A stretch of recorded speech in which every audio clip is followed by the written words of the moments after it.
Hi and welcome to deep learning from scratch. Previous session तक हमने convolutional neural network को theoretically discuss किया कि एक्चुअली कॉन्वोल्यूशनल न्यूरल नेटवर्क क्या है, उसमें किन किन तरह के स्टेप्स मौजूद हैं और वो किस तरह से काम करता है। इस सेशन के अंदर हम कॉन्वोल्यूशनल न्यूरल नेटवर्क को प्रैक्टिकली इंप्लीमेंट करेंगे। तो सबसे पहले हम ये समझते हैं कि एक्चुअली इस प्रैक्टिकल इंप्लीमेंटेशन पर हम किन डेटा सेट को इस्तेमाल कर रहे हैं और उसके बाद हम उसे कोलैब पर किस तरह से इंप्लीमेंट कर सकते हैं। तो सबसे पहले हम डेटा सेट के हवाले से बात करते हैं। इस वक्त जो डेटा सेट मेरे पास मौजूद है वो कैट्स एंड डॉग की इमेजेस का है, यानी हम कैट्स एंड डॉग्स में क्लासिफिकेशन करेंगे, which mean binary classification by using convolutional neural network. Okay, तो जो हमारे पास डेटा सेट है, इस डेटा सेट के अंदर 10,000 ऑफ इमेजेस मौजूद हैं, जो कि हम 8,000 ट्रेनिंग के लिए इस्तेमाल करेंगे, जबकि 2,000 हम टेस्टिंग के लिए इस्तेमाल करेंगे। तो ये हमारे पास अनजिप फॉरवर्ड फोल्डर है। सबसे पहले मैं इसे दिखा देता हूँ। इस फोल्डर के अंदर हमारे पास 3 फोल्डर है। सबसे पहले सिंगल प्रोडक्शन के अंदर हमारे पास 2 इमेजेस मौजूद हैं, जबकि जो हमारा ट्रेनिंग है जो कि कैट्स एंड डॉग के सेपरेट फोल्डर में मौजूद है। 4,000 कैट्स की इमेजेस है हमारे पास, जबकि 4,000 हमारे पास डॉग्स की इमेजेस है। ट्रेनिंग के बाद बैक आता हूँ और उसके बाद हमारे पास टेस्ट डेटा है। टेस्ट के अंदर हमारे पास 1,000 कैट्स की इमेजेस हैं, जबकि 1,000 हमारे पास डॉग की इमेजेस हैं। अब आपको किस तरह से कोलैब के अंदर अपने डेटा सेट को लेकर जाना है और उसके बाद वहां पे इंप्लीमेंट करना है, उन तमाम वर्क्स को स्टेप बाय स्टेप देखते हैं। जो आपके पास फोल्डर है डेटा सेट का, जिसके अंदर 3 अभी मैंने आपको फोल्डर शो किए हैं, सबसे पहले आप उस फोल्डर को जिप करेंगे। जिप करने के बाद आप अपने जीमेल से लॉगिन करेंगे जिस कोलैब पर आप इस्तेमाल करना चाहते हैं, या जिस आईडी के जरिए से कोलैब को यूज करेंगे आप। तो उसके बाद आप अपने गूगल ड्राइव पर आएंगे और गूगल ड्राइव पर आने के बाद उस जिप फोल्डर को अपने मशीन पर यानी अपने ड्राइव पर अपलोड कर देंगे। क्या करना होगा इसके लिए, आप अपने फाइल अपलोड पर आएंगे। अपलोड पर आने के बाद अपने फोल्डर को एक्सेस करेंगे जो कि मेरे डेस्कटॉप पर मौजूद है, और उसके बाद तो ये मेरा फोल्डर है डेटा सेट का। मैं इसमें ओपन किया और इसे मैं अपनी मशीन पर क्या कर लूंगा, अपलोड कर लूंगा। मैंने एक्चुअली ऑलरेडी अपलोड किया हुआ है, लिहाजा मैं इसे इग्नोर कर रहा हूं। जैसे आप इस पर क्लिक करेंगे, इट्स टेक फ्यू मिनट्स, और उसके बाद आपका ये कंप्लीट फोल्डर जो कि जिप के फॉर्म पर है आपके ड्राइव में सेव हो जाएगा। सेव करने के बाद आप एक सेपरेट या बिल्कुल ब्लैंक एक कोलैब पर प्रोजेक्ट ओपन करेंगे। अगर आप कोलैब के हवाले से नहीं जानते हैं या आपको नहीं पता कि कोलैब पर किस तरह से काम करते हैं, तो प्रीवियसली सेशंस के अंदर मैंने इन तमाम चीज़ों को ऑलरेडी डिस्कस किया है। तो सबसे पहले उन चीज़ों को देखें, और साथ ही साथ प्रैक्टिकल इंप्लीमेंटेशन को समझने से पहले जो चीज़ें मैं प्रीवियस सेशंस पर थ्योरेटिकली कॉन्वोल्यूशनल न्यूरल नेटवर्क के हवाले से बता चुका हूँ, सबसे पहले उसे भी देखें, ताकि जब तक आप उन स्टेप्स को सही तरीके से नहीं समझेंगे, आप प्रैक्टिकली इन चीज़ों को बहुत बेहतर तरीके से समझ नहीं पाएंगे।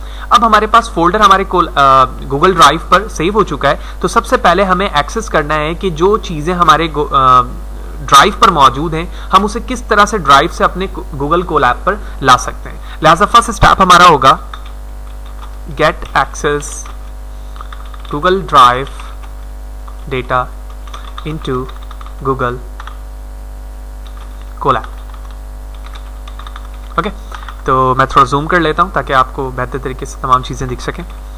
और हमें सबसे पहले उन चीज़ों का एक्सेस करना है। एक्सेस करने के लिए हम जो कोड यूज़ करेंगे, सबसे पहले हम लिखेंगे फ्रॉम google.colab import ड्राइव, क्योंकि ड्राइव से हमें डेटा चाहिए। और उसके बाद मैं लिखूंगा drive.mount single quotation slash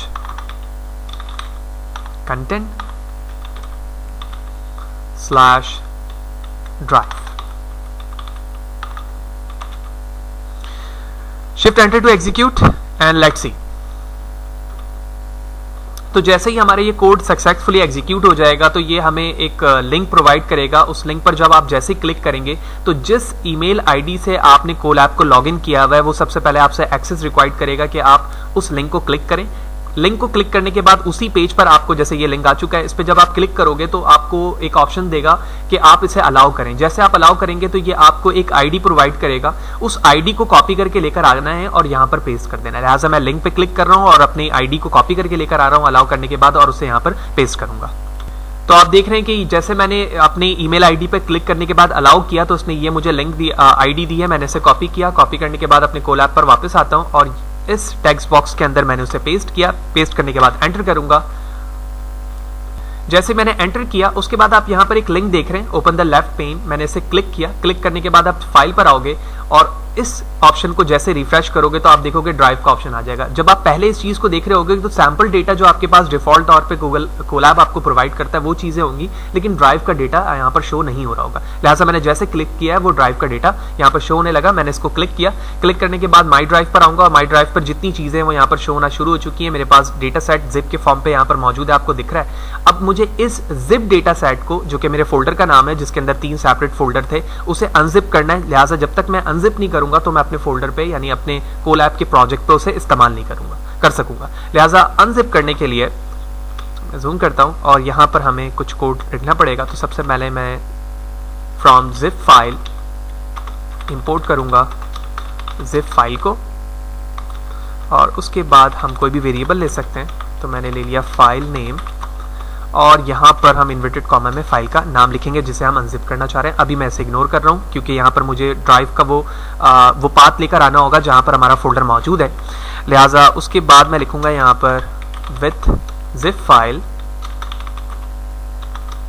your file name, जिसका नाम फाइल अंडरस्कोर नेम है, उसे हमें क्या करना है, रीड मोड के लिए जिप करना है। लिहाजा रीड मोड के लिए मैं सिंगल कोटेशन पे आर लिखूंगा और उसके बाद मैंने एज अ जिप इसे काउंट किया। एंटर प्रेस करेंगे और जैसे ही हमारा जिप फोल्डर एक्सट्रैक्ट हो जाए तो मैं कोई मैसेज डिस्प्ले करवाना चाहता हूं। तो सबसे पहले तो मैं ये कहता हूं कि जितने भी हमारी जिप चीज़ें जिप फॉर्मेट पे डेटा मौजूद है उसे अनजिप करो यानी एक्सट्रैक्ट करो, और एक्सट्रैक्ट करने के बाद सिर्फ और सिर्फ फिनिश प्रिंट कर दो ताकि हमें पता चल जाए कि जो फोल्डर हमारे पास मौजूद था वो एक्सट्रैक्ट हो चुका है। अब बारी आती है फाइल नेम के इस पाथ की। लिहाजा जिस चीज़ को हमें एक्सट्रैक्ट करना है उस फोल्डर पे मैं आके राइट क्लिक करूंगा और यहाँ से कॉपी पाथ कर लूंगा। कॉपी पाथ करने के बाद यहाँ पर आया और यहाँ पर मैंने पेस्ट कर दिया। तो आप देख रहे हो कि पाथ हमें आसानी के साथ मिल गया कि कंटेंट के फोल्डर के अंदर ड्राइव है, ड्राइव में माई ड्राइव है, और माई ड्राइव के अंदर वो डेटा सेट का फोल्डर मौजूद है जिप के फॉर्म पर है जिसे मुझे अनजिप करना है। लिहाजा शिफ्ट एंटर टू एग्जीक्यूट करूंगा and it's under process and now it's finish. जैसे ये फिनिश लिखा आया तो जैसे ही आप इस फोल्डर को रिफ्रेश करोगे तो देख रहे हो यहाँ पर ये अनजिप के फॉर्म जिप के फॉर्म पे था। अब ये डेटा सेट यहाँ पर आ चुका है और उसके अंदर आपकी तमाम चीजें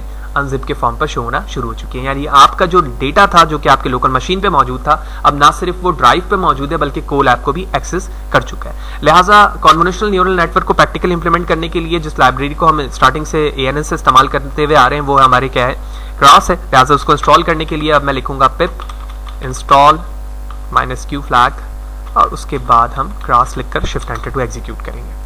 अब बारी आती है उन तमाम स्टेप्स की क्रास को इंस्टॉल करने के बाद जो हमें अपने कॉन्वोल्यूशनल न्यूरल नेटवर्क में इस्तेमाल करना होता है। यानी सबसे पहले हमें क्लासिफायर का ऑब्जेक्ट बनाना होता है, कॉन्वोल्यूशनल का इस्तेमाल करेंगे, max pulling, flattening, dense layer, ये तमाम चीज़ें हमें करनी होगी। और अगर आपने प्रीवियस सेशन पर वो तमाम चीज़ें देखी तो आपको बहुत बेहतर तरीके से पता होगी कि हमारे पास इनपुट एक इमेज होती है जो हमारे पास ग्रे स्केल पे भी हो सकती है या कलरफुल 3 चैनल पर भी बेस करती है। तो सबसे पहले हम उसमें कॉन्वोल्यूशनल लेयर अप्लाई करते हैं, ठीक है, जो कि डिफरेंस हमारे फिल्टर्स होते हैं। उसके बाद हम उस पर पुलिंग इस्तेमाल करते हैं, पुलिंग इस्तेमाल करने के बाद हम फ्लैटनिंग करते हैं, फ्लैटनिंग करने के बाद हम फुली कनेक्शन अपना नेटवर्क क्रिएट कर रहे होते हैं। लिहाजा इसके लिए कुछ इंपॉर्टेंट लाइब्रेरीज हैं। सबसे पहले हम उसे इंस्टॉल मशीन का पार्ट बनाएंगे, उसके बाद लाइब्रेरीज के बाद हम स्टेप बाय स्टेप तमाम लेयर्स को फॉर्म करेंगे।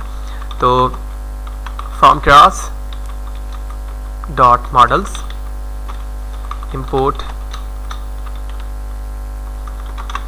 sequential, सिमिलरली लाइन को कॉपी करूंगा, ठीक है। कुछ लाइब्रेरी इंपोर्ट करनी है तो मैं थोड़ा सा टाइम बचाने के लिए वीडियो को पॉज कर रहा हूं ताकि वो सारी चीजें मैं यहाँ पर जल्दी से लिख लूं। ओके, तो जो इंपॉर्टेंट लाइब्रेरीज थी sequential layer, convolutional 2D layer, max pulling 2D, flattening and dense layer, ये तमाम चीज़ों को मैंने क्लास से इंपोर्ट कर लिया। स्टार्ट करते हैं। सबसे पहला काम हमारा क्या था कि हम अपने इनिशियलाइज करते हैं कॉन्वोल्यूशनल न्यूरल नेटवर्क को, विच मीन ऑब्जेक्ट क्रिएट करते हैं सिक्वेंशियल से। तो हम सिक्वेंशियल को यहाँ से कॉपी करेंगे। कॉपी करने के बाद मैं इसका ऑब्जेक्ट डिफाइन करूँगा। तो इसके लिए मैं कोई एक मीनिंगफुल वेरिएबल का नाम लिख सकता हूँ। तो इसके लिए मैंने लिखा CNN अंडरस्कोर क्लासिफायर। ओके, तो हमारा जो CNN है वो इस वक्त इनिशियलाइज हो चुका है। अब बारी आती है कॉन्वोल्यूशनल लेयर की, जिसके हवाले से मैंने अभी स्टार्टिंग में आपको बताया कि जो हमारे पास इमेज है उसके अंदर हम डिफरेंट टाइप्स के फिल्टर्स डिटेक्टर को इस्तेमाल करते हैं जिसके ज़रिए से वो जो इमेज है हमारी वो रिड्यूस होती है साइज़ के रिस्पेक्ट से। तो इसके लिए हम सबसे पहले अपने CNN इनिशियलाइजर को कॉल करेंगे और इस पर हम ऐड करेंगे कॉन्वोल्यूशनल लेयर को। तो कॉन्वोल्यूशनल ऐड करने के लिए मैं लिखूँगा कॉन्वोल्यूशनल 2D। ठीक है, आप चाहें तो इस कॉन्वेंशनल को पूरे लिखने के बजाय ओनली कॉन्वेंशनल 2D भी लिख सकते हैं, जैसे कि मैंने यहाँ पर लिखा है। इसके बाद ऐड पर जो इसके पैरामीटर हैं वो डिफरेंट हो सकते हैं, तो उन पैरामीटर को हम डिस्कस करेंगे। तो सबसे पहले हमें ये समझना होगा कि कॉन्वेंशनल लेयर के अंदर हम डिफरेंट जो पैरामीटर इस्तेमाल करते हैं वो क्या क्या हो सकते हैं। तो सबसे पहला पैरामीटर हमारे पास होता है NB filters, which mean number of the filters. आपको याद होगा कि जब बिल्कुल हम थ्योरेटिकल सेशन पर कॉन्वेंशनल लेयर के अंदर कॉन्वेंशनल अप्लाई कर रहे थे, तो ये अप्लाई सिर्फ हमारे एक फिल्टर्स पर नहीं हो रहा था, हमारे पास मल्टीपल फिल्टर्स थे, और उन मल्टीपल फिल्टर्स के जरिए से जो हमारी इनपुट इमेज थी वो रिड्यूस होने के बाद मल्टीपल फिल्टर्स के फॉर्म पर आ चुकी थी।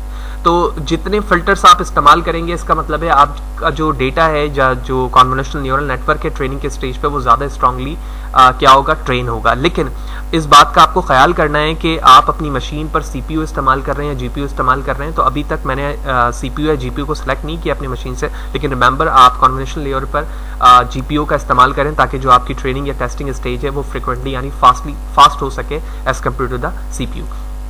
लिहाजा NB फिल्टर्स जो हमारे पास है, इसके लिए मैं अपने इस डेटा पर यानी जो हमारे पास 10,000 इमेजेस पर मौजूद है, इसके लिए मैं 32 in term of the quantity feature detector का इस्तेमाल कर रहा हूं। और जो फीचर डिटेक्टर्स के हमारे पास रॉज एंड कॉलम की क्वांटिटी थी, ठीक है, वो 3x3 की थी, लिहाजा इसके लिए हम 3x3 का इस्तेमाल करेंगे, यानी 3x3 फिल्टर के साइज है। और इस साइज ऑफ द फिल्टर्स के जो डिफरेंस हमारे पास फीचर डिटेक्टर के रिजल्ट आएंगे वो इस वक्त 32 होंगे। ठीक है, आप इसकी क्वांटिटी 16, 32, 64 एंड सो ऑन बढ़ा सकते हैं अगर आप GPU का इस्तेमाल कर रहे हैं। ठीक है, तो ये ज्यादातर चीजें प्रैक्टिस पे डिपेंड करती हैं कि आप उसे किस तरह से प्रैक्टिस करने के बाद डेटा सेट पर इस चीज को इंप्लीमेंट करते हैं कि नंबर ऑफ दी जो फीचर डिटेक्टर है वो क्या होने चाहिए।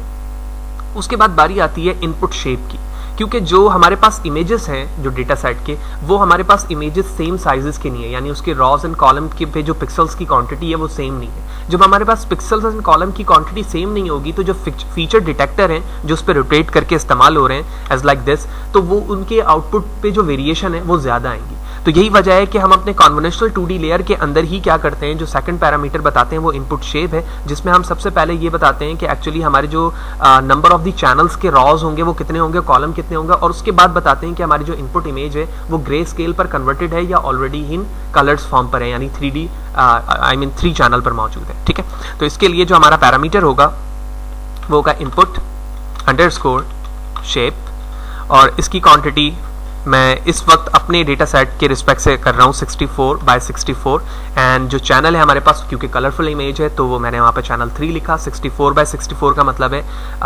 Number of the channel in Ross and number of the channel in column. उसके बाद बारी आती है हमारे पास एक्टिवेशन फंक्शन की।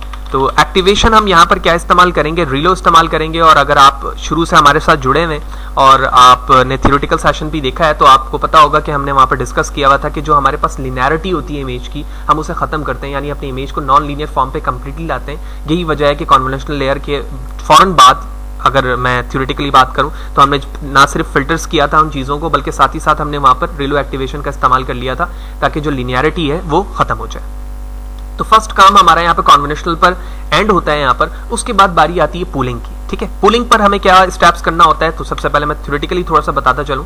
पूलिंग पर हम ना सिर्फ फीचर डिटेक्टर से जो कंप्रेस होकर हमारी इमेज आती है, फिर हम उसको मजीद कंप्रेस कर रहे होते हैं बाय यूजिंग दिस स्ट्रैटेजी कि आप मैक्स पूलिंग इस्तेमाल कर रहे हैं, सम पूलिंग इस्तेमाल कर रहे हैं या एवरेज पूलिंग इस्तेमाल कर रहे हैं। तो इस स्टेप्स पर ज़्यादातर हम मैक्स पूलिंग का इस्तेमाल करते हैं। तो मैक्स पूलिंग के अंदर जो हमारे पास डिटेक्टर है, जो उसको हम इस रेड मार्कर से मैंने रिप्रेजेंट किया, वो 2x2 का है। तो 2x2 अगर मैं मैक्स पूलिंग के साथ करूंगा तो उसकी स्ट्रैटेजी वैसी होगी कि वो 2x2 पर पॉइंट करेगा और उसमें जो भी मैक्सिमम वैल्यू होगी उसको फैच करके पूल फीचर मैप में ले आएगा।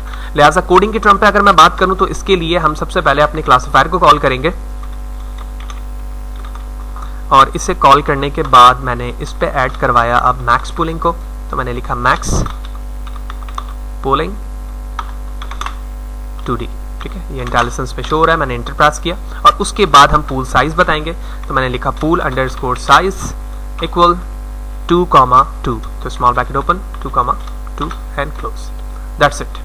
तो इस तरह से हमने फर्स्ट कॉन्वेंशनल लेयर्स क्रिएट की और उसके साथ मैक्स पूलिंग बनाया हमने। इसी तरह से आप डिफरेंट कॉन्वेंशनल लेयर्स बना सकते हैं हम इस सेशन के अंदर 2 बना रहे हैं, लिहाजा मैंने सेम कोड को यहाँ से कॉपी करना है जो कि कॉन्वेंशनल और पूलिंग के लिए था, और इसे मैंने इस लाइन से रिप्लेस कर दिया।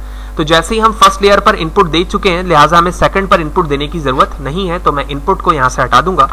क्योंकि हम 16 फीचर मैप अपने फर्स्ट लेयर पे इस्तेमाल कर रहे हैं, तो लिहाजा मैं इसे रिड्यूस करके इसका हाफ कर देता हूं, जो कि 16 है। बाकी 3/3 बिल्कुल वैसे ही रहेगा, और एक्टिवेशन फंक्शन भी हमारा रीलो रहेगा, जबकि जो मैक्स पूलिंग है वो हमारा 2/2 बिल्कुल वैसे ही रहेगा। थर्ड नंबर पे बात आती है फ्लैटनिंग की। तो फ्लैटनिंग पे अगर मैं थ्योरेटिकली आपको शॉर्टली बताऊं कि फ्लैटनिंग पर हम क्या काम कर रहे थे, जो हमारे पास पूल फीचर मैप आया प्रीवियस स्टेप पर, उस पूल फीचर मैप को हम एक वेक्टर फॉर्म पे, 1 डायमेंशनल वेक्टर फॉर्म पे प्लॉट कर रहे थे, ताकि जो फुली कनेक्टेड लेयर है जो आगे आने वाला है उसका ये इनपुट बन जाए। ठीक है, लिहाजा इसके लिए हमें कोई ज्यादा एडवांस काम करने की जरूरत नहीं होगी। हम सिंपली अपने थर्ड स्टेप पर आएंगे और अपने क्लासिफायर को कॉल करेंगे। कॉल करने के बाद हम ऐड कराएंगे यहाँ पर फ्लैटनिंग, तो मैंने लिखा flattening, and there is no need to any parameter, क्योंकि उसकी वर्किंग उसे पता है कि जो हमारे पास फीचर मैप प्रीवियस स्टेप पर बन चुका है उसको आपने 1 डायमेंशनल वेक्टर फॉर्म पर प्लॉट कर देना है। उसके बाद फाइनली हमारे पास थ्योरेटिकल सेशन पर अगर मैं देखूं तो आप बारी आती है कि जब हमारे पास इनपुट लेयर जो फ्लैटनिंग था वो हमारा यहाँ पर रेडी हो चुका है, उसके बाद हमें क्या जरूरत है, डिफरेंट हिडन लेयर्स की जरूरत है। ठीक है, डिफरेंट हिडन लेयर्स पे अगर मैं आर्टिफिशियल न्यूरल नेटवर्क की बात करूं तो वहां पर हम डेंस लेयर का इस्तेमाल करते थे, जिसके जरिए से डिफरेंट हिडन लेयर्स को क्रिएट करते थे। लिहाजा सेम स्ट्रेटजी यहाँ पर इस्तेमाल होगी। तो fully connection which mean hidden layer को क्रिएट करने के लिए मैं जूम करता हूँ, तो हम क्लासिफायर अपने ऑब्जेक्ट को कॉल करेंगे और यहाँ लिखेंगे ऐड डेंस। ठीक है, और डेंस के बाद हम यहाँ पर यूनिट्स बताएंगे। तो यूनिट्स हमारे उसी चीज़ को इंडिकेट करेगा जो हमारे पास हिडन लेयर की क्वांटिटी है। लिहाजा पहले मैं अपने पैरामीटर्स को एंड करता हूँ, तो मैंने लिखा एक्टिवेशन, तो हम यहाँ से डायरेक्टली कॉपी कर लेते हैं, यहाँ एक कॉमा ज़्यादा है और मैंने यहाँ पर उसे पेस्ट कर दिया और इसे हटा दिया। तो जो फर्स्ट हमने हिडन लेयर बनाया उसमें हम रीलो एक्टिवेशन का इस्तेमाल करते हैं, आपको पता होना चाहिए। और जब बाइनरी आउटकम पर हमारे पास फाइनल आउटपुट आ रहा होता है तो वहां पर हमारे पास सिग्मॉइड होता है। ठीक है, तो वो मैंने यहाँ पे यूज कर लिया। अब सवाल यहाँ पर आके ठहरता है कि actually number of the hidden layer की क्वांटिटी होनी कितनी चाहिए। तो इसमें कोई स्ट्रेट फॉरवर्ड कोई रूल नहीं है, ज़्यादातर ये चीज़ें प्रैक्टिस पर बेस करती हैं कि आपके पास नंबर ऑफ द इमेजेस कितने थे, आप हिडन लेयर कितने रखने चाहते हैं। ठीक है, जब आप कॉन्वेंशनल पर फिल्टर की क्वांटिटी बता रहे थे 32, तो आपने अपने इमेजेस के साइज़ कितने रखे और उसमें क्या डिफरेंसेस हैं, उस रिस्पेक्ट से आप डिफरेंट यूनिट्स यहाँ पर क्रिएट करते हैं। जो नॉर्मली प्रैक्टिस पे देखा जाता है कि जो कॉन्वेंशनल न्यूरल नेटवर्क के अंदर हिडन लेयर की क्वांटिटी होती है वो अराउंड 100+ होती है। तो यही वजह है कि एक प्रैक्टिस के बिहाफ पर मैं यहाँ पर एक नंबर प्लॉट कर रहा हूँ जो कि 128 है। आई एम प्रिटी श्योर कि ये नंबर हमेशा सेम नहीं होगा, ये प्रैक्टिस पे बेस करता है। आप इसमें से वेरिएशन करके वैल्यू लिख सकते हैं जो कि नंबर ऑफ हिडन लेयर को काउंट करेगा। और उसके बाद जो हमारे पास फाइनल आउटपुट आने वाला है वो यकीनी तौर पर 0-1 के फॉर्म पर आने वाला है। यही वजह है कि यहाँ पर एक्टिवेशन फंक्शन सिग्मॉइड का मैंने इस्तेमाल किया है, और जो एक्टिवेशन फंक्शन रीलो का इस्तेमाल हो रहा है डेंस लेयर में, हमें पता है कि हिडन लेयर पर हम डेंस रीलो का ही इस्तेमाल करते हैं।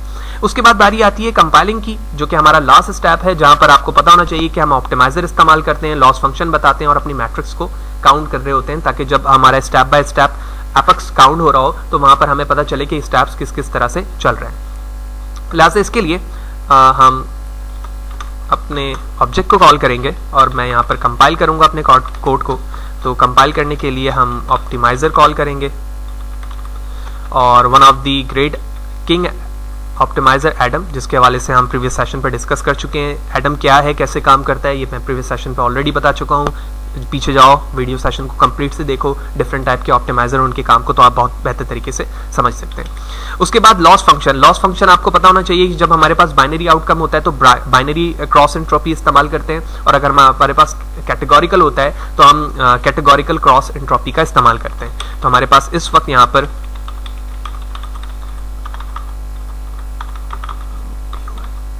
बाइनरी आउटकम पे वैल्यू मौजूद है। यही वजह है कि मैंने बाइनरी क्रॉस एंट्रोपी का इस्तेमाल किया, और एट लास्ट हमें मैट्रिक्स एक्यूरेसी की ज़रूरत होती है। तो हम मैट्रिक्स के पैरामीटर के अंदर बताएंगे कि जो हमारी वैल्यू है वो एक्यूरेसी है, क्योंकि हम एक्यूरेसी फाइंड करना चाह रहे हैं, और एट लास्ट ये कोड हमारा यहाँ पर एंड होता है। तो वीडियो यकीनी तौर पे लॉन्ग है, लेकिन आप वीडियो को यार बिल्कुल स्टार्टिंग से एंड तक देखो, सारी चीज़ें स्टेप बाय स्टेप बता रहा हूँ, यही वजह है कि लॉन्ग हो रही है। सारा कोड हमारे प्रीवियस CNN क्लासिफिकेशन के कोड पे रेडी है, लेकिन यहाँ पर मैं एक एक लाइन लिखकर इसलिए दिखा रहा हूँ ताकि तुम्हें एक स्टेप बाय स्टेप वर्किंग समझ में आए, ठीक है। तो अब हम अपने कोड को एग्जीक्यूट करते हैं। ओके, बिफोर कंपाइलिंग यहाँ पे कुछ स्पेलिंग की मिस्टेक है, मैं उसको रेक्टिफाई करता हूँ। And let's see, shift enter to execute and it's okay, there something wrong, pool की स्पेलिंग गलत है, तो वेयर इट इज़। ओके, तो यहाँ पर स्पेलिंग की गलती थी, वो मैंने सही कर दिया, और उसके बाद जैसे एग्जीक्यूट हुआ हमारा कोड एग्जीक्यूट यहाँ पर हो चुका है। उसके बाद बारी आती है बड़े एक इंपॉर्टेंट पार्ट की, क्योंकि हमारे जो लेयर्स के स्टेप्स थे वो हमने यहाँ पर बिल्कुल एंड कर लिया और अपना आउटकम भी बता दिया कि एक्चुअली हमारे पास एक बाइनरी आउटकम आने वाला है और फुली कनेक्टेड लेयर भी हमारे पास रेडी हो चुकी है। अब हम चलते हैं क्रास के डॉक्यूमेंटेशन पर, जहाँ पर जाने के बाद हमें ये देखना है कि जो डेटा ऑगमेंटेशन है वो कॉन्वेंशनल न्यूरल नेटवर्क के अंदर क्या किरदार अदा करता है, और वहाँ पर ही हमें ये सारी चीज़ों का पता चलेगा कि जो डेटा ऑगमेंटेशन है उसके ज़रिए से हमारी जो इमेजेस हैं वो डिफरेंट ज्योमेट्रिकल शेप्स में कन्वर्ट होती हैं, और जिसके ज़रिए से हम जो ओवरफिटिंग के प्रॉब्लम है उसको हम रिड्यूस कर पाते हैं। तो सबसे पहले हम चलते हैं क्रास के डॉक्यूमेंटेशन पर। ओके, तो क्रास के डॉक्यूमेंटेशन पर आने के बाद आपको सबसे पहले सर्च करना है यहाँ पर इमेज प्रोसेसिंग पर आएंगे। इमेज प्रोसेसिंग के अंदर आने के बाद आपको यहाँ पर मिलेगा इमेज डेटा जनरेटर क्लास, इस पर आप क्लिक करेंगे और यहाँ पर आकर हमें समझना है कि ये इमेज डेटा जनरेटर या ऑगमेंटेशन क्या करता है और ये किस तरह से काम कर रहा होता है। इसके दो टेक्निक्स हैं। अगर मैं ब्रीफली बात करूँ तो इसकी जिम्मेदारी यहाँ पर ये है कि अगर आपके पास जो इमेजेस हैं उसको आप, जैसे मैं 8000 इमेजेस पर काम कर रहा हूँ, अगर मैं उसको ट्रेनिंग स्टेज पे से गुजारूंगा तो यकीनी तौर पे 8000 पे हमारी एक्यूरेसी बहुत अच्छी आएगी, और यहाँ पर ज़्यादातर जो चांसेस होते हैं वो ओवरफिटिंग के होते हैं। तो हमें पता है कि ओवरफिटिंग पे यही होता है कि जो ट्रेनिंग हमारी स्टेज होती है उसमें एक्यूरेसी बहुत हाई और अच्छी आती है, जबकि हम टेस्टिंग पे जब जाते हैं तो वो लो आती है। इस चीज़ को प्रिवेंट करने के लिए, बचाने के लिए हमें अपनी इमेजेस के डेटा सेट को डिफरेंट बैजेस पे कन्वर्ट करना होता है। तो डेटा ऑगमेंटेशन क्या करता है, वो डिफरेंट बैजेस के अंदर आपके इमेजेस को कन्वर्ट करता है और उसके बाद डिफरेंट ज्योमेट्रिकल शेप्स के अंदर उसे कन्वर्ट कर रहा होता है, जो अभी हम नीचे आएंगे तो हमें बात समझ में आएगी। तो मेरी रिकमेंडेशन ये है कि यहाँ पर आके एक एक पैरामीटर को आप पढ़ें और उसे समझें कि एक एक पैरामीटर का क्या काम है और किस तरह से वो इमेज के रैंडमनेस को ख़त्म करके उसको जो है प्योर फॉर्म पर कन्वर्ट कर रहा होता है, ताकि ओवरफिटिंग के प्रॉब्लम को रिड्यूस किया जा सके। नीचे आते हैं। नीचे आने के बाद हमारे पास दो टेक्निक्स हैं जो यहाँ पर कोड पर मौजूद हैं। फर्स्ट टेक्निक्स हमारे पास एग्जांपल ऑफ यूज पे है .flow.xy, ठीक है, आप यहाँ पर देख रहे हैं, जबकि दूसरी एग्जांपल इसी डॉक्यूमेंटेशन की जो है वो है .flow from directory bracket in directory. तो ये हमें ये समझना है कि ये दोनों कोड की लॉजिक वर्किंग सेम है, लेकिन ये अलग अलग क्यों है, ठीक है। तो जो हम कोड इस्तेमाल करना चाह रहे हैं वहां से वो .flow from डायरेक्टरी करना चाह रहे हैं। इसकी वजह ये है कि अगर आपके पास बाइनरी क्लासिफिकेशन के प्रॉब्लम है और वो दो सेपरेट फोल्डर में मौजूद है, यानी उसकी सेपरेट डायरेक्टरी बनी हुई है, और आप उसमें इमेज डेटा ऑगमेंटेशन या जनरेटर का इस्तेमाल करना चाह रहे हैं, तो आप इस कोड का इस्तेमाल करेंगे जो यहाँ पर मौजूद है। लेकिन अगर आप एक ऐसी जगह से फोल्डर्स पे डेटा को इस्तेमाल कर रहे हैं जहाँ पर कैट्स एंड डॉग्स की इमेज आपस में को रिलेटेड है, यानी मिक्स हुई हुई है वो वहां पर, तो उस चीज के लिए आप .flow.xy का इस्तेमाल करेंगे। तो लिहाजा मैं यहां से पूरे कोड को यहां से कॉपी कर लूंगा जो यहां पर मौजूद है, और कॉपी करने के बाद हम अपने कोड पे वापस आएंगे और इस सेपरेट चंक पर मैंने पेस्ट कर दिया। अब यहाँ पर हम समझते हैं कि एक्चुअली हो क्या रहा है। सबसे पहले हमारे पास ट्रेन अंडरस्कोर डेटा जनरेटर है और इसके अंदर आप देख रहे हैं कि रीस्केल है हमारे पास, जो आपकी इमेज को रीस्केल करेगा 1/255 में। ये कंप्यूटर विजन और इमेज प्रोसेसिंग का पार्ट है जिसके अंदर हम इमेज को जनरेट कर रहे होते हैं ज्योमेट्रिकल शेप्स पे। शेयर रेंज भी ज्योमेट्रिकल शेप है, जूम रेंज है, ये इमेज को जूम कर रहा होता है, फ्लिप करना उसके रोटेशन को। और जिस तरह से ये ट्रेनिंग के अंदर तमाम इमेजेस पर काम करेगा उसी तरह टेस्टिंग पे भी काम करेगा। तो यही वजह है कि हमने ट्रेनिंग और टेस्टिंग को दो अलग अलग चंक पे यहाँ पर किया है।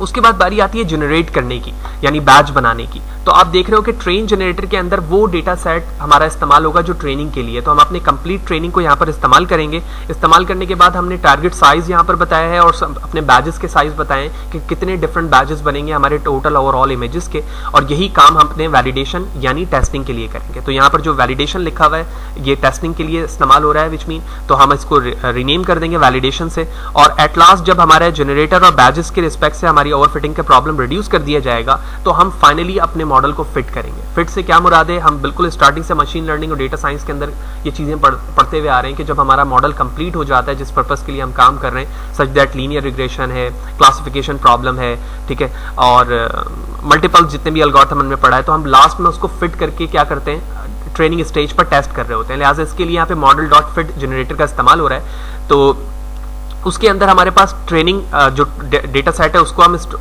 यूज करेंगे। पर एपक कितने स्टेप्स चलेंगे, जो कि यहाँ पे 2000 लिखा हुआ, हम इसे चेंज करेंगे। एपक्स की क्वांटिटी 50 है, जो कि बहुत ज़्यादा है, तो मैं इसको 10 करूँगा। इसकी वजह ये है कि हमारे पास जो डेटा सेट है वो काफ़ी बड़ा है, और अगर आप जीपीयू बेस्ड काम कर रहे हैं तो यकीनी तौर पर उसके लिए भी आपको 1 से 2 घंटे का वक्त दरकार होगा इमेज को फाइनली आउटपुट विजुलाइज करने के लिए। और उसके बाद हमारे पास वैलिडेशन के स्टेप हैं, विच मीन टेस्टिंग स्टेप है कि टेस्टिंग की क्वांटिटी इमेजेस पे क्या है, और उसके बाद फाइनली आप उसकी एक्यूरेसी देख पाएंगे। तो जहाँ जहाँ वैलिडेशन लिखी हुई है, सबसे पहले तो मैं उसको टेस्टिंग में कन्वर्ट करता हूँ, और उसके बाद फाइनलाइज कोड को रेडी करते हैं। ओके, थोड़ी सी चेंजेस की है। सबसे पहले आपको याद होगा कि हमारे पास ट्रेन जनरेटर था, यहाँ पर लिखा हुआ, हमने उसको टेस्टिंग सेट पे कन्वर्ट कर दिया। उसके बाद हमारे पास वैलिडेशन जनरेटर था, हमने उसको टेस्ट सेट पे किया। जहाँ पर मॉडल लिखा हुआ था, तो हमारे मॉडल का नाम क्या है, CNN अंडरस्कोर क्लासिफायर, तो हमने उसको एक्सचेंज किया। और उसके बिहाफ पर हमारे जो एपक्स की क्वांटिटी थी वो हमने 7000 किया पर एपक्स जो स्टेप्स चलेंगे, और जो टोटल क्वांटिटी ऑफ एपक्स है वो 10 किया। उसके बाद जो वैलिडेशन है हमारा वो क्या है, टेस्ट सेट है, जो वेरिएबल हमारे पास टेस्ट सेट मौजूद है उसके बेस पर वो काम हो रहा है। और टेस्ट सेट कहाँ से आ रहा है वो यहाँ पर मैंने बताया हुआ है, ठीक है। अगर ये चीज़ आपको नहीं मिल रही है तो किस तरह से लेकर आना है वो मैं ऑलरेडी बता चुका हूँ। यहाँ पर आपको याद होगा जो प्रीवियस कोड के अंदर अगर आप देखो तो यहाँ पर इन्होंने डायरेक्टली क्या लिखा हुआ है, वैलिडेशन डेटा/वैलिडेशन, यानी इनका एक फोल्डर है डेटा, उसके अंदर ये मौजूद है। तो हम अपने कोड को कैसे विजुलाइज करेंगे, हम अपने डेटा सेट पर जाएंगे। डेटा सेट पर जाने के बाद आपको वो फोल्डर मिलेगा, और उस फोल्डर से आप वो तमाम चीज़ों को कैसे फैच करेंगे, राइट क्लिक करके कॉपी पाथ करेंगे, और उसके बाद लाके यहाँ पर पेस्ट कर देंगे, जैसे मैंने यहाँ पर किया हुआ है। ओके, तो रिफ्रेश करने के बाद मैंने यहाँ पर इसको शो किया हुआ, आप देख रहे हैं यहाँ पर ट्रेनिंग, इस पर राइट क्लिक करेंगे आप, यहाँ से कॉपी करेंगे, और कॉपी करने के बाद जहाँ पर ट्रेनिंग की जरूरत है वहाँ पेस्ट करेंगे, और टेस्टिंग में भी यहाँ पर पेस्ट कर देंगे। तो ये आपका कोड यहाँ पर रेडी हो चुका है। अब हम फाइनली इसको विजुलाइज करेंगे। जैसे मैंने पहले डिस्कस किया कि जब आप इसको एग्जीक्यूट करेंगे तो इसके लिए 2 से 3 घंटे का वक्त दरकार है। यही वजह है कि पूरी कंप्लीट लॉजिक जो स्टार्टिंग से आपको मैं स्टेप बाय स्टेप यहाँ पर करके दिखा रहा हूँ वो मैंने ऑलरेडी एक सेपरेट CNN पे करके यहाँ पर रखा हुआ है। तो जो मैं फाइनली जो आउटपुट है वो आपको दिखाता हूँ। तो सबसे पहले एक्सट्रैक्ट किया गया, उसके बाद हमने क्रास के मॉडल रेडी किए। रेडी करने के बाद हमने यहाँ पर कंप्लीट एपक्स चलाया। तो आप देख रहे हैं कि जब हमारे ये जो कोड चला जो ट्रेनिंग और टेस्टिंग के लिए था, तो इसने यहाँ पर हमें विजुलाइज करके बता दिया कि 8000 इमेजेस आपकी 2 क्लासेस से बिलोंग करती हैं, ट्रेनिंग और टेस्टिंग, और 2000 जो इमेजेस है वो 2 क्लासेस से बिलोंग करती हैं, ट्रेनिंग टेस्टिंग और testing for cat and testing for dog. उसके बाद तमाम एपक्स चले। आप देख रहे हैं यहाँ पर टाइमिंग भी साथ साथ लिखी हुई है, आप मेंशन कर सकते हैं कि 873 सेकंड्स यहाँ पर इसको दरकार हुए, जिसकी वजह से ये 1 एपक चला। और उसके बाद ये 10 एपक चलने के बाद जो हमारे पास एट लास्ट एक्यूरेसी आ रही है वो 99 की एक्यूरेसी आ रही है। तो मैं कह सकता हूँ कि इस स्टेज पर जो हमारे मॉडल की एक्यूरेसी है वो काफ़ी बेहतर रही, और जो पैरामीटर ट्यूनिंग के स्टेप्स हैं वो बिल्कुल इसके अंदर वैसे ही इस्तेमाल होंगे जिस तरह से ANN के अंदर हमने इस्तेमाल किया था। अगर मैं बात करूँ कि पैरामीटर ट्यूनिंग पे, तो सबसे पहले बेस करता है कि आप अपने एपक्स की क्वांटिटी यहाँ पर बढ़ाएं। इसी तरह से एपक्स की क्वांटिटी के अलावा आप यहाँ पर अपने यूनिट्स ऑफ हिडन लेयर को डिस्टर्ब कर सकते हैं, और साथ ही साथ जो हमारे पास नंबर ऑफ फीचर डिटेक्टर थे और जो इनपुट इमेज के साइज के रॉज एंड कॉलम के रिस्पेक्ट से थे, इसमें वेरिएशन लाकर भी अपने आप स्ट्रैटेजी को यानी कोडिंग की एक्यूरेसी को मजीद इनहेंस कर सकते हैं। अब बारी आती है फाइनली सिंगल इमेज प्रोडक्शन की। सिंगल इमेज प्रोडक्शन से मुराद ये है कि आपने अपने मॉडल को ट्रेन कर लिया है। ट्रेन करने के बाद आपका मॉडल रेडी हो चुका है कि वो किसी भी एक अनदर इमेज को प्रोडक्ट करके बता सकता है कि जो एज अ इनपुट इमेज आ रही है वो कैट की है या फिर डॉग की है। इसके लिए हमारे पास बहुत सिंपल सी लॉजिक है, मैं डायरेक्टली उसको शो कर रहा हूँ और इसे समझते हैं हम। देखो, सबसे पहले हमारे पास जो मॉडल था, ठीक है ना, वो मॉडल का जो नाम है वो CNN अंडरस्कोर क्लासिफायर था, जो कि यहाँ पर तुम देख रहे हो लिखा हुआ है। तो सबसे पहले हमने NumPy को इंस्टॉल किया। क्रास फाइनली जो एक सिंपल इमेज हैंडल करता है उसके लिए हमने प्री प्रोसेसिंग से इमेज को लिया।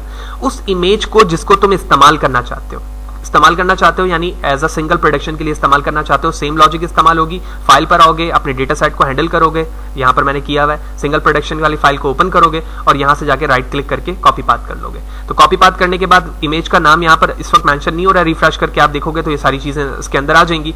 वही लाइन मैंने यहाँ पर कॉपी किया है, इमेज का नाम लिखा आ रहा है कैट और डॉग 1 इमेज। उसके बाद हमने उस इमेज को एरे के फॉर्म पे प्लॉट कराया, उसके बाद उसके डायमेंशन बताए और अपने CNN क्लासिफायर के जरिए से टेस्ट करवाया। जो हमारा मॉडल रेडी है CNN क्लासिफायर के नाम से। उसके बाद जब हमने प्रोडक्शन करवाई तो ये कहा कि इस इमेज को चेक करो, अगर वो 1 के बराबर है विच मीन उसकी प्रोडक्शन डॉग लग रही है मॉडल के रिस्पेक्ट से, तो प्रिंट क्या कर दो, डॉग, यानी प्रोडक्शन के वेरिएबल की इफ की कंडीशन लगा दी। और इसी तरह अगर वो कैट को रिप्रेजेंट कर रहा है तो कैट की वैल्यू प्रिंट कर दो। और मैं अगर ओरिजिनली वो इमेज दिखाऊं जो हमारे पास प्रोडक्शन की है, तो फर्स्ट इमेज जो हम इस्तेमाल कर रहे हैं यहाँ पर वो किसकी है, डॉग की है। तो आप देख रहे हो सेकंड कैट की है, तो फर्स्ट जो हमारी स्टेटमेंट यहाँ पर प्रिंट हो रही है डॉग की है। तो इसका मतलब है कि लॉजिक हमारी सिंगल इमेज के लिए बिल्कुल सही हुई है। सेम लॉजिक इस्तेमाल करेंगे कैट की इमेज के लिए, सेम लॉजिक कोड हमने नीचे पेस्ट किया। 64 टारगेट साइज हमने इमेज का बताया और उसके बिहाफ पर जब हमने कैट को प्रेडिक्ट किया तो यहाँ पर कैट के वो वर्ड प्रिंट हो गए, जिससे हमें पता चला कि हमारा मॉडल इतना बेहतर अप्रोच के साथ ट्रेन हो चुका है जिसके जरिए से हम एक सिंगल इमेज की भी प्रोडक्शन इसमें कर सकते हैं। वीडियो लॉन्ग हुई है यकीनी तौर पे, लेकिन इस वीडियो को यार 1 से 2 दफा देखोगे तमाम चीजें आपको स्टेप समझ में आएंगी। थ्योरेटिकली जो मैंने स्टेप्स यहाँ पर फॉलो किए, यानी जो थ्योरेटिकल सेशन में बताया था, उन्हीं चीजों को स्टेप बाय स्टेप मैंने प्रोसेस करके यहाँ पर आपको दिखाया। होपफुली तमाम बातें क्लियर होंगी। कोई भी सवाल है, कोई चीज समझ में नहीं आई है, मुझसे कमेंट सेशन में पूछो, कोशिश करूंगा साथ साथ जवाब दूं आपको कि जो भी प्रॉब्लम है उसको कैसे रिड्यूस किया जा सकता है। बहुत इंपॉर्टेंट चीज मैंने आपको शुरू में ये भी बताई कि आप अपने पूरे बंच ऑफ इमेजेस को किस तरह से जिप करने के बाद आप ड्राइव पे ले जाकर कोलैब पर हैंडल करके उसको यूज कर सकते हो। वीडियो अच्छी लगी हो तो लाइक करो, शेयर करो। अगर चैनल को सब्सक्राइब नहीं किया तो सब्सक्राइब करो यार, ताकि जिससे आने वाली न्यू वीडियोस है उसके हवाले से आपको अपडेट मिलती रहे। जो भी हमारा कोड सेशन होता है आप directly Fahd Hussain tutorial YouTube पे सर्च करने के बाद आप मेरे प्लेलिस्ट पर आएंगे मुझे सर्च करके, और उसके बाद आके यहाँ पर आप तमाम वीडियो से फैसिलिटेट हो सकते हैं जो भी मैं अपकमिंग डेज पर अपलोड करता रहता हूँ। गूगल पर आकर आप Fahd Hussain free computer education, Fahd Hussain CS, Fahd Hussain tutorial लिखकर भी मुझे सर्च कर सकते हैं। ये मेरा ब्लॉग है, यहाँ पर आने के बाद आप वो जितने भी कोड या फिर मैं स्लाइड डिस्कस कर रहा होता हूँ वो आपको डीप लर्निंग के स्टेप के अंदर मिल जाएगा, जहां से आप क्लिक टू डाउनलोड करके उससे फैसिलिटेट हो सकते हैं। Thank you.